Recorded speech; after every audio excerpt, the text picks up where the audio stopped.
शुभेच्छांचा गैरसमज. नवीन वर्षाच्या शुभेच्छा देण्यासाठी मी एका मित्राला फोन केला. तुला नववर्षानिमित्त हार्दिक शुभेच्छा. तो एकदम चक्रावून म्हणाला, तुला कसं कळलं माझ्याकडे वर्षा कामाला लागली म्हणून? त्यामुळे वर्षाबद्दलचे गैरसमज टाळण्यासाठी मी इयर हा शब्द वापरण्याचं ठरवलं व दुसऱ्या मित्राला फोन केला. Enjoy new year. तो माझ्यावर चिडलाच. नंतर मला त्याच्या चिडण्याचं कारण समजलं. त्याला ऐकायला जरा कमी येतं, त्यामुळे त्यानं नवीन कर्णयंत्र विकत घेऊन ती आजपासून वापरायला सुरुवात केली होती व मी त्याला हिणवण्यासाठी एन्जॉय न्यू इयर असा फोन केल्याचं त्याला वाटलं. या प्रसंगामुळं मी इयरऐवजी सालचा प्रयोग करायचं ठरवलं. मी तिसऱ्या मित्राला शुभेच्छा दिला, तुला साल मुबारक. हा मित्रही भयंकर चिडला, कारण तो आजच सालीवरून घसरून पडला होता. चौथ्या मित्राचंही असंच झालं. आज तोही सालीवरून भयंकर चिडलेला होता आणि तोही आज सालीवर घसरला होता, कारण त्याच्या सालीनं आज त्याच्या बायकोला घरी आणून सोडलं होतं. मग सालला बाद करून सालाबदाप्रमाणे एका मैत्रिणीला मी नवसंवत्सरी शुभकामनाये असा संदेश पाठवला. ती माझ्यावर खूपच नाराज झाली, कारण तिला एक सवत होती. तिला मी नेहमी संवत्सर सवत मस्तर म्हणून चिडवायचो.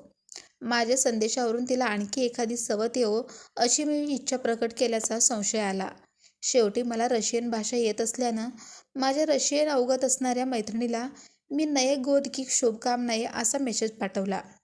ती विधवा असल्यानं नवीन गोदचा प्रश्नच नाही अशी तिची धारणा होती.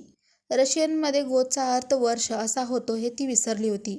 तिनं खूप आकांड तांडव केलं व मी दिसलो की ती मौन व्रत धारण करायला लागली. मला हेच कळेना, नवीन वर्षाला वर्ष म्हणावं की साल म्हणावं की इयर म्हणावं. मग संस्कृतमधलं संवत्सर व रशियनमधलं गोद तर दूरच राहिलं. मग मी वर्षाचा नाद सोडला व महिन्यावर आलो. मी माझ्या एका मैत्रिणीला संदेश पाठवला, तुला येणाऱ्या महिन्यामध्ये अजिबात त्रास न हो.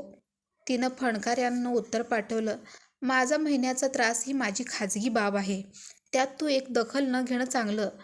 मी सर्दच झालो, तरी मी शुभेच्छांचा पाठवण्याचा चंगच बांधला होता.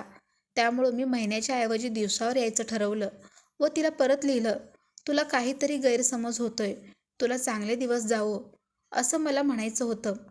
झालं, ती नवऱ्याला घेऊन माझ्याशी भांडायलाच आली. मी नवऱ्याला वर्ष, महिने व दिवसाचं स्पष्टीकरण दिलं. तेव्हा तो म्हणता कसा, आता वर्ष, महिने वा दिवस अशी काळाची गणती सोडून द्या, नाहीतर तुमची काळाशी गाठ पडेल व नंतर घटकाही मोजावे लागतील. माझ्या माय मराठीनं इथं हात टेकले. खूप विचारांती मी त्यातून पुढील तोडगा काढला. तो आपण सर्वांच्याही उपयोगी पडेल. माझ्या सर्व हृदयंतांना नूतन इंग्रजी वर्षाच्या आपण घ्याल त्या अर्थानं मनापासून शुभेच्छा.